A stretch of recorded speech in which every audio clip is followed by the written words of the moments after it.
Hello everybody, welcome to another Japan Camera Hunter camera geekery show.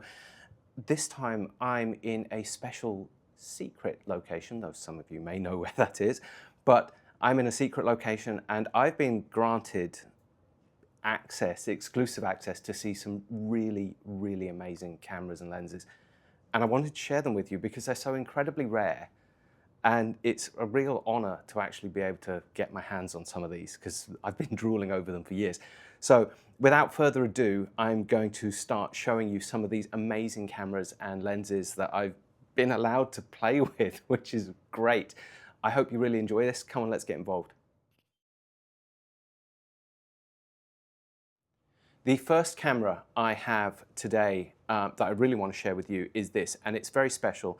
This is an Altera, and it has an Altanon lens on it. So this is by Misuzu Kogaku. Misuzu means three bells in Japanese.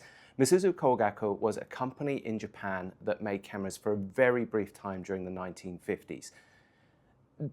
During the 1950s, Japan had a kind of an obsession with Leica. And a Barnack Leica was 420 yen, which was more than a year's salary for most people in Japan. So it was an unobtainable object for a lot of people, which is not too dissimilar from now. But there were lots of companies, Canon being one of them, that decided to make Barnack copies. And they got hold of the diagrams and the designs from them through ways and means through Russia and China. And Altera was a very small outfit made by Misuzu Kogaku. They made this lens to go with it, the Altanon. Now, this is a 5cm f2 lens. This is extraordinarily rare. I've never actually seen, this is the first time I've seen one in the flesh. Number 17,088. Now, they only made these for about 5 years before the company went into financial trouble. I don't think it was even 5 years, maybe 4, but they only made a very small amount of them. There were lots of Barnack copies. There was the Nikkors, which are well known, the Leotaxes, and all of this sort of thing. But this is one of the really more obscure ones. Though it is essentially a Barnack, it really does look like one. It is an absolute honor to be able to hold and look through this incredible camera. I only wish that I could personally afford it, but I can't. So yeah, that's the Altera by Misuzu Kogaku.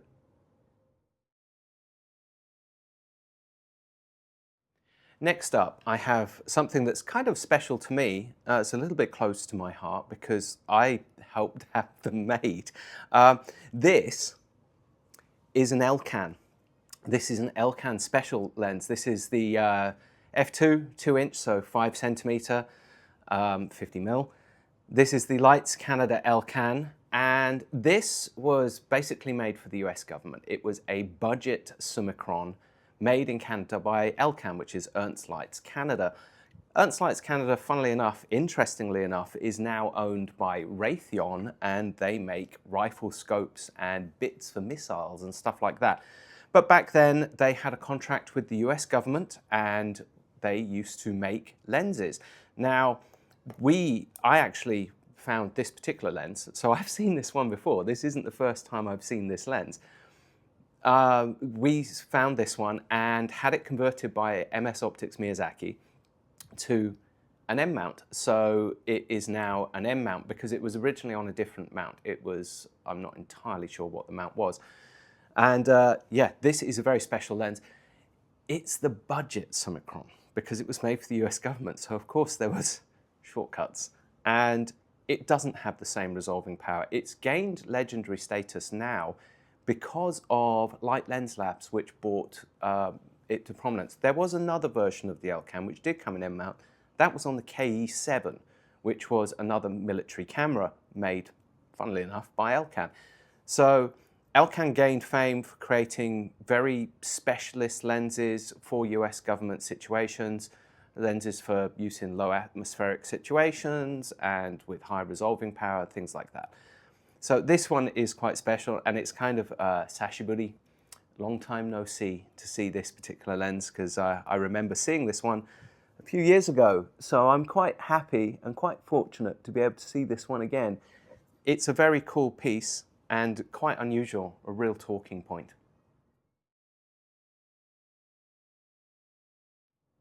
Now, I have something that I want very much, but I can't keep, I can't have, but I do want it.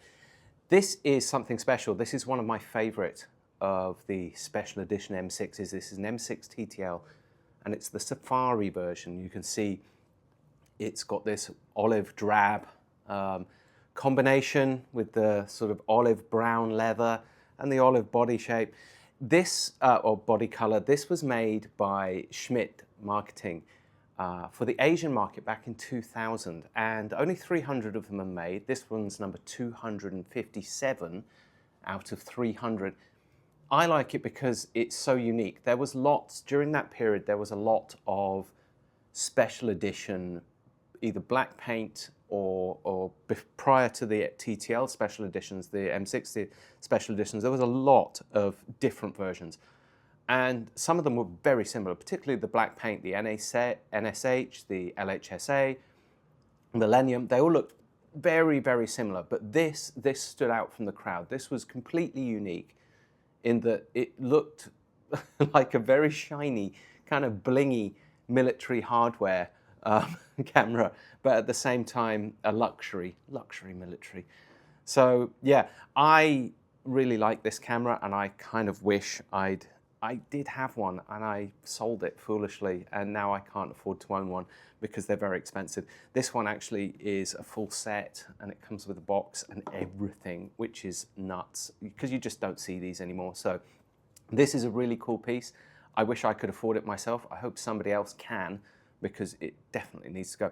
And I'd really love to see somebody actually brass one of these up, you know, get some usage marks on there, because this one's flawless. This is absolutely perfect.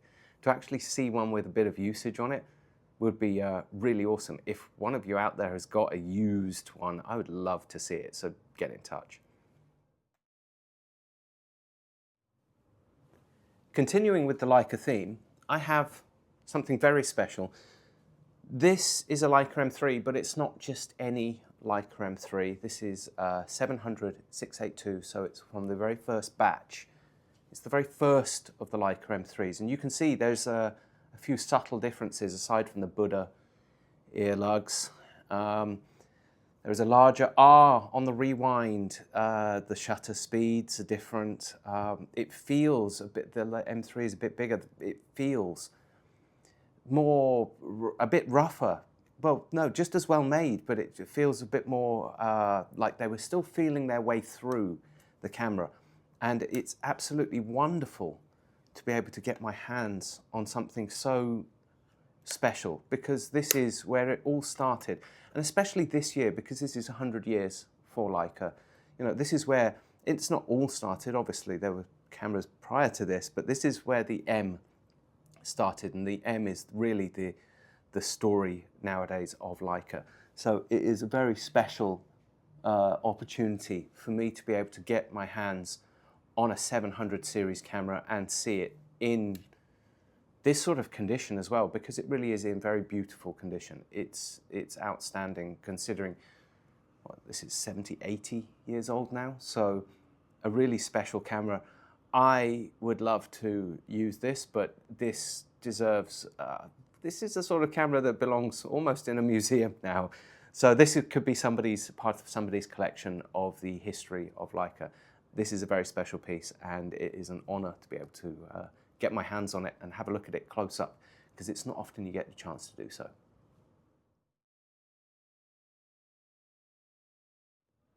So you've seen some really cool stuff so far. I've had the honor of playing with some amazing things, but it keeps on getting better because there's more. I've been having a really good time playing around with some amazing stuff. And yeah, the next one, what's in the box, you might say.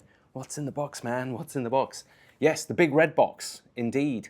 This is a very special box. I'm sure some of you already know what's in the box, but I'm going to tell you anyway.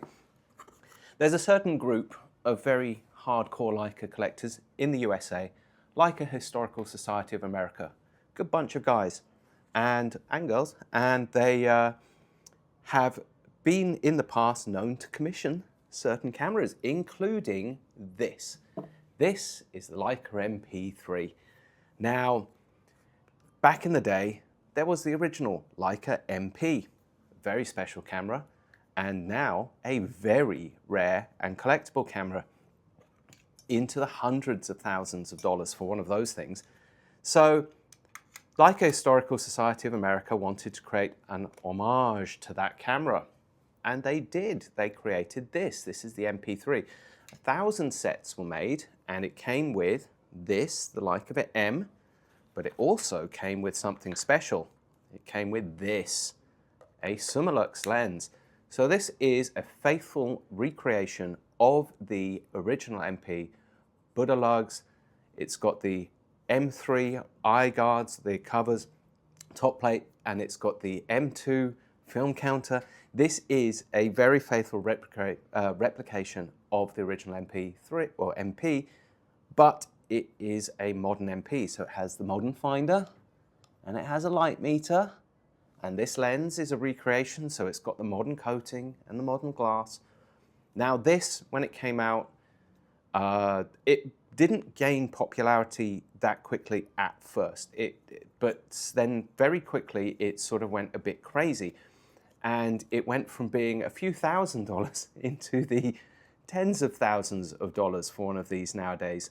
This one has actually been used, and props to anybody who owns one of these and actually uses one of these, and props to the person who owned this previously, because there are usage marks on this. They actually put it through its paces. Good for them. This camera is exceedingly cool. I have seen, because they also made this one in black paint, not just silver chrome, but this one's silver chrome. I have seen people buying these silver chrome ones to have repainted into black, which blows my mind, absolutely mind-boggling. This is a very cool piece. There were several Japan unique, well, not Japan unique, but unique MP variants. The M3J, which was Japan unique, MP6, and the MP3. I have an MP6, I had an MP3, I should never have sold it because this thing is worth lots and lots of money now. This one is, again, a full set, and it's really nice to see that as well, because why anybody would throw away this gorgeous red box is beyond me. I have no idea why they would do that. So yeah, this is very cool. I hope somebody comes and gets it soon because it's awesome.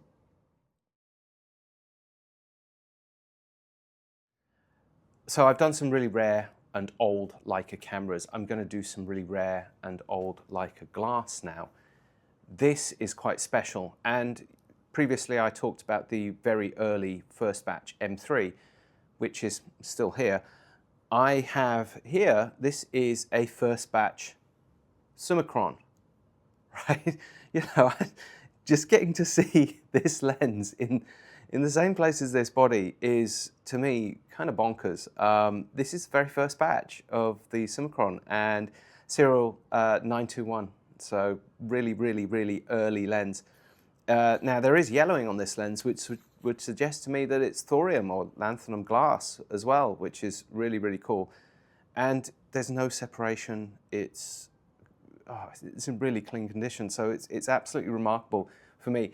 I'm excited just to be able to see something like this because I'm a nerd and I love these things, but I'm also excited because I get to actually mount it onto this very early M3 body. And it's kind of wild that after all of these years, they're actually in the same place and they get to meet each other, perhaps again, maybe, who knows? After so many years, they've come all the way from Germany and now they're here in Japan. It's quite remarkable.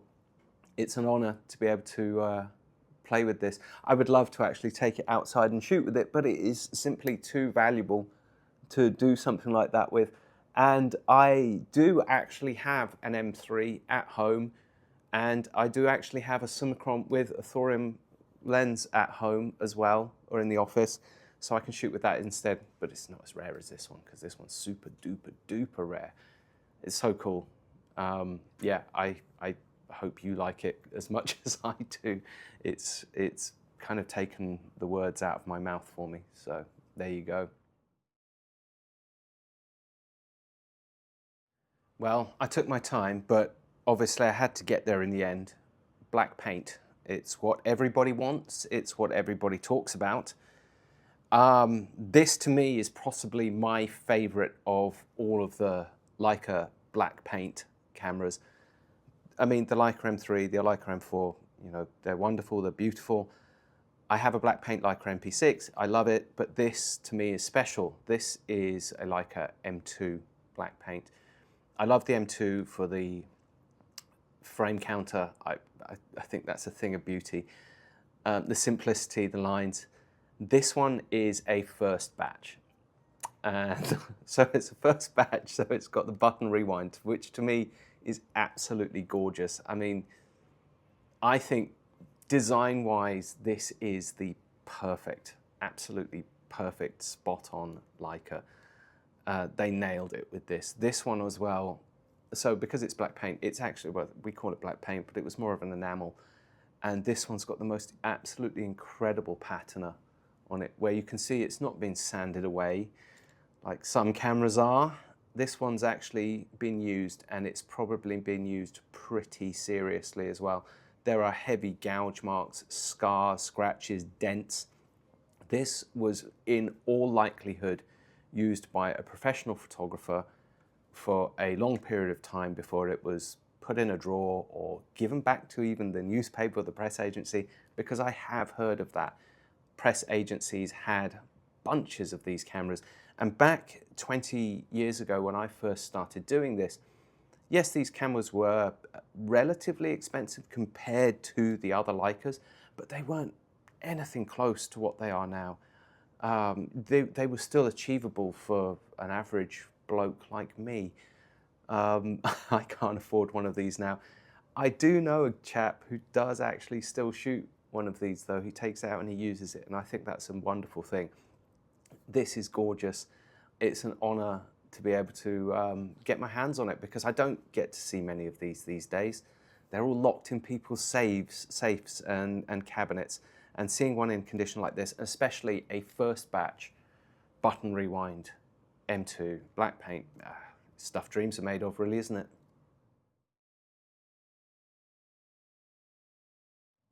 Okay, I think you've probably all had about your fill of Leica by now. So let's do something different. These are some rangefinders that are close to my own heart, and they are Nikon rangefinders, or this is a Nikon rangefinder. This is Nikon S3. This is an original S3, not the remake. This is an original black paint S3. I love this camera for its simplicity. It is uncomplicated. It has a beautiful, big, full-size finder with the etched-in frame lines as well. This was made so well, so beautifully back in the day, and they really do have some sort of resonance for me. I love the way they look, I love the way they feel, I love the focusing system, and I actually have an S4 as one of my personal cameras.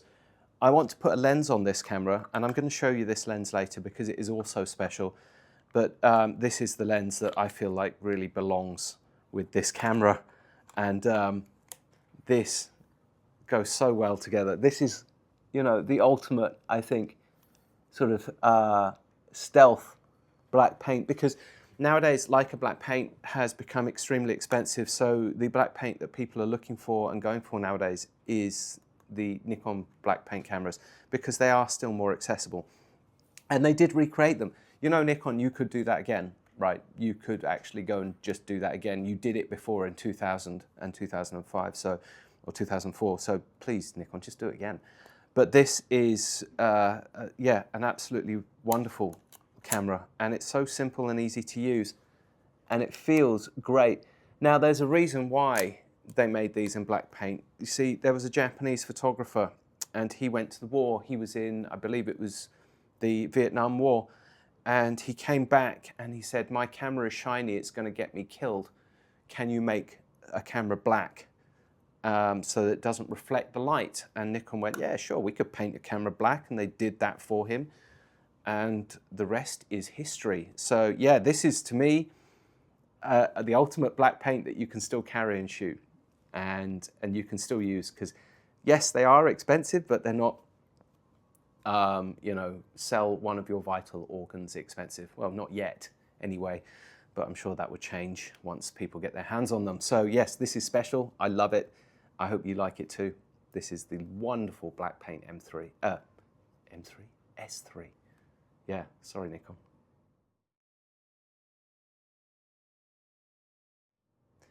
We're going to continue a theme because we've done Nikon, we did the S3. This doesn't fit with the S3 though. This is something very special that Nikon made. This is the Noct-Nikkor. Now, you can actually read a lot about this online. It's a very famous lens. It's a very popular lens. Nikon went absolutely all out when they went to make this thing. Noct-Nikkor from the Nocturne. And it is an incredibly well-made, remarkable lens that was supposedly blessed by monks upon once they were made. So there are some interesting differences and quirks. There's the AI, this is the AI version, there's the AIS version. There's also the spelling mistake version, which has the Nikon Noct instead of Noct. The elements in this lens were hand polished using a special technique that was developed for space telescopes and telescope technology so that they could have very, very low chromatic aberration, very low coma flare. So wide open, you know, usually if you have a prime lens of this sort, of 1.2, it's just going to be blown out. Not so with the Noct. That is not something that happens with this lens because of the way it's been constructed. It's beautiful, and that is why it's so expensive. It is an expensive lens. And the spelling mistake ones are even more expensive. This is a remarkable lens. I love this lens. This is the lens that made me fall in love with Nikon SLRs and the F3. And it was my goal to have one of these, and I did. I have one, so I'm very happy about that. I don't have this one though. You could have this one if you wanted it, because it is for sale, and it's gorgeous. So you should definitely come and have a look at this. This is the ultimate, this is the grail. If you've got a Nikon SLR, this is the lens you've got to have. We've been small, now it's time to go big. And what's bigger than this? Well, there's probably a few things bigger than this, but this, look at this wonderful thing, this wondrous, wondrous camera. This is a Nikon F2H. High speed, MD, no less. So it's got the high speed drive, it's got the battery packs, it's got the whole lot. I'm not going to take it apart because, the batteries aren't charged, so I can't actually, because I check and the batteries aren't charged, so I can't actually fire it off at the blistering pace of 7 frames per second. And back then, when this camera came out, 7 frames per second was pretty elite, you know. Nowadays, yeah, it's not really anything. I mean, people can go way faster than that, and you can go faster than that with a Nikon F6, but back then you couldn't. There were very few options, so you had this, and I've just put the Noct on there just for the sake of doing it, because I can. But look at that, isn't it amazing? What an absolutely incredible, incredible camera. I would not want to carry one of these around all day. No, thank you very much. It's got strap lugs on the batteries because of the weight of the thing, because otherwise if you put just the strap on there, it's going to probably rip it off the camera. It's so heavy. But it is, yeah, a really special camera. These are very popular with the collectors now. And yeah, they don't get used. I mean, I can't really say I blame them. Batteries from the pain and keeping it, getting all of the bits, because it has lots of bits. It has cables and chargers and battery packs and carriers and all those sorts of things. So they've become collector's items.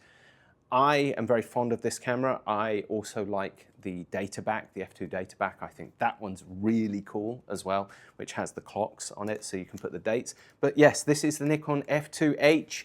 Nikon made a few high-speed cameras, and this one is one of the more beautiful, well, this is, I think, probably the most beautiful one. Just look at it, the F2. It's a classic, isn't it? What a gorgeous camera. And I wish I could shoot it. Next up, I have butterflies. I'm quite nervous, actually, because I don't get to see lenses like this very often, not anymore. Used to see them more, and you see them less now. And this is something really incredibly special. This is a Zunow. Now, some of you may know Zunow. Zunow was a very famous lens manufacturer in Japan in the 1950s, and they made some really incredible lenses. Zunow means brain in Japanese, and it is said that the guys at Zunow had big brains. They were very special. They made lenses for the Navy, and then they made lenses for consumers, and they made what Nikon considered to be, and Fujinon considered to be, the best of the high-speed lenses. This is one of them, and this is one that's really rare, so rare in fact that I could find almost no information about it online. This is the 5cm or 50mm 1.3. Not the 1.1. The 1.1 is the famous one, and the 1.1 is the one that everybody knows. No, this is the 1.3. I have never seen one of these before. This is the first time. It's remarkable. It's so beautifully made. I would dearly love to be able to actually go and take some pictures with this thing. And I'm going to try and convince people here that if they can let me actually take some pictures and do a lens test, because I think a lens test with a video of a lens test with this particular lens would be really special. But look at it, isn't it absolutely stunning? And it is a very, very small lens for a 1.3. It is diminutive in size. You would really not think that it is like this, but it really is. Oh, and it's uncoded on this Leica, so this Leica is not playing nice with it, unfortunately. Ooh, look at that. But, oh yes, that's quite special. I would love to have a lens like this. This is quite early in their serial production as well. This is a 7095. They did make earlier lenses. So this came out, I'm guessing, after the 1.1. So this is perhaps a follow-up or a refinement of the 1.1. If you have any information, I would love to hear about it. I'd love to hear more in the comments about this lens because it is really quite special. And following this lens, I've got a table full of really amazing lenses that I want to show you, and I'm very excited about it. So we should really get into them.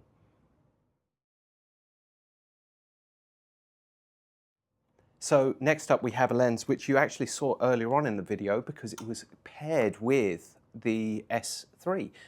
This is the other lens in that battle, that race. We just saw the Zunow. The Zunow was one of them, but there was actually another Zunow which was arguably more important. This is the lens that Nikon released in the late 50s in response to Zunow releasing their high-speed lens. This is the famed Nikon 5cm 1.1. Now there's three versions of this lens. This is the external mount version, and you'll see that by the way it is shaped. The internal mount actually had a mount that went into the body, and there was also the very rare L39 screw mount, of which only 230, I think, or less than 130 pieces were made. Very small amount, so you do not see those very often. This is a beautiful lens, although it is not my favorite of the high-speed lenses because it has got a massively long focus throw, which is a real peeve for me, but then it's not as long as the Canon's one because Canon holds the records for all of those. This is still, this was the response from Nikon to Zunow to make a high-speed lens. It is famed for its bokeh and for its resonance. It is a beautiful lens, of that there is no doubt.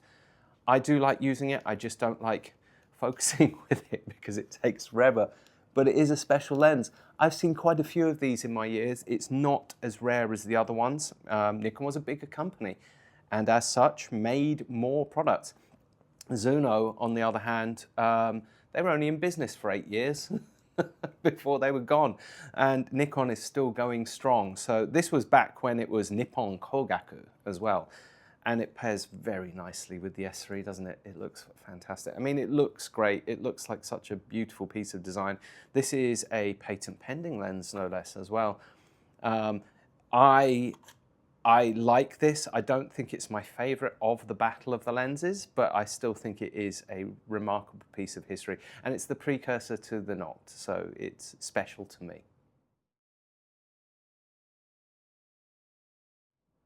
Now, I just talked about the Nikon, and I'm going to tell you about some other special lenses as well, because I've got something absolutely incredible here that nobody ever gets to have, and I'm really lucky to be able to do that. And this is the Zunow. I talked briefly before about the Zunow 1.3. This is the originator. This is the one that started it all, the arms race, as it were, for high-speed lenses in the 1950s in Japan. This is the Zunow 5cm 1.1. Now, there are a few versions of this lens. The original one which was very, very rare and you do not see now, is the ping pong ball version, which had a enlarged rear element and wasn't very good. They actually admitted that it wasn't very good, so they redesigned the lens, and this is number 6000, so it's in that series, which started around 5000. They redesigned the lens, this is type 2, to refine the optics, to change the optical formula, which they did, and they did that with the help of somebody who went on to work for Nikon. Funnily enough, when Nikon made their lens that we just had on, and it's interesting because Nikon even said that the Zunow is better than the lens that we made. The Zunow was considered to be the absolute primo. This is special. I've seen a lot of these lenses. For a company that was only in business for a very short period of time, they did actually make quite a few lenses, and they made several versions of this, including a black paint version. This is absolutely gorgeous. This is one of the prettiest ones I've seen. I've seen some real dogs of these that have been abused, and this one has not. This one is in beautiful shape and it's so pretty. I'm going to put it on a camera because I want to do that and I can do that, so I'm pretty happy about that. And look at that, isn't it wonderful? This is still, despite it being so 50s, 80 years old, nearly 80 years old, this lens is still a performer. It's still very much sought after by collectors, not just for collecting. I mean, obviously it is a highly collectible lens, but it is also sought after, ooh, very clever. It's also sought after just because of its optical ability. It really has. But again, here we go. Ooh, yeah, lens throw, the focus throw is quite long, though it's not as long as that Nikon over there. So currently, for me, this one is in first place. And it was the first of the high-speed lenses when the battle started. Zunow started that war, and I think it's safe to say they fairly much finished it too with this remarkable, remarkable piece of glass. When it comes to the high-speed lenses, back in the battle of the 50s, one of the companies you'd least expect to get into the fray was Konica, and yet they did. Although they weren't really known as Konica back then, they were Konishiroku, Kogaku, and that was what they were before they became what we know now as Konica and a printer company. But they did make some amazing cameras too, so I give them more credit for that. And they made this. They responded to the work from Zunow and from Fujinon, and they released the Hexanon. Now, interestingly, this is not a 50mm. The others were 50mm lenses. This is a 60mm, so 6 centimeter, 1.2. And it was famed for being sharp, but also having a very nice bokeh response. It has quite a short focus throw, though still long. They, interestingly, released 2 versions of this, you see. They, obviously this was the L39 screw mount, and this came out in the 1950s, but they also made a remake of this version, which of this lens, which you were able to buy in early 2000s, which had the same optical formula, but upgraded. Now, this made for a interesting choice for people because they could have the modern glass, but then they wanted the original glass, and it made the prices for the original lenses go through the roof, especially if you could find a set that came with the viewfinder, because this lens, because it is a 60 and not a 50, would not bring up frame lines on the original cameras. So you had to have a viewfinder which went on the top there so that you could use it with your Leica camera. Very, very cool. This was not, again, the champion in the race, but it is amazing to see one, especially in condition like this, because the glass is really very, very pretty. There's no damage to the coating. It is in lovely shape. So it is very nice to be able to see something like this and to have a little play with it. I'm still going to try and convince them to let me actually do some photos with all of the lenses together, because I think that would be really cool for everybody to see. Tell me what you think about that.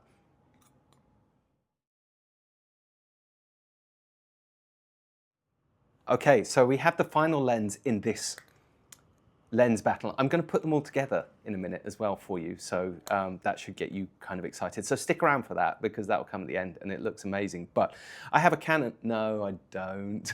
Don't be so silly. I have the final lens in this great battle, and this was the Fujinon. This was Fuji's answer, Fuji Photofilm Co., to the high-speed lens race, and they decided to release a 5cm 1.2 in response. And this was actually before the Nikon. This was in response to Zunow's lens. It's very similar in design. It's very simple. It has, again, quite a long focus throw, though shorter than the other two. So I'm going to give it on that. It's going to win there. I have not been able to shoot with the Fujinon before. I've shot with the Zunow, I've shot with the Konica, and I have shot with the Nikon, but I've never actually been able to shoot with the Fujifilm. So I would love to see some results from this. Beautiful, very, very, very, what, 12, 14 blade aperture, I think. So absolutely gorgeous looking lens, feeling lens. Now, there are quite a few of these about, interestingly. It's not as rare as you might think. And there are a few different versions as well, because there is this one which is black, but there is also a silver chrome one I've seen kicking around in Tokyo. You see these quite, not often, but you see these more obviously in Japan, because that's where they're from. What I do like is the release for the focus with the lock on it. I think it's a very nifty piece of design. It feels very industrial. This is beautiful. I've heard very good things about the bokeh performance, so I'll take a picture and see how it goes. Yeah, it looks pretty good to me. And yeah, I think this is one of the prettier ones of this, but prettiness doesn't really count in a lens race. And at the end of the day, Fuji also admitted, I believe, that Zunow had won that race. So very interesting, but it's cool to see one of these because you don't see them that often, especially in this condition. You see a few betas around, but to see all of them lenses, which I'll get together in a minute, is a really special thing.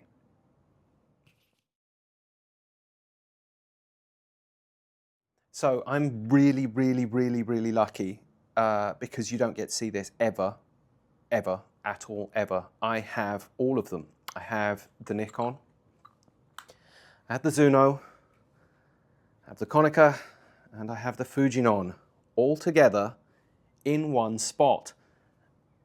To me, I'm beside myself. To me, I'm holding the rarest lenses, some of the rarest lenses in the world, and they're all in one spot, and I get to hold them all together just like that. How cool is that?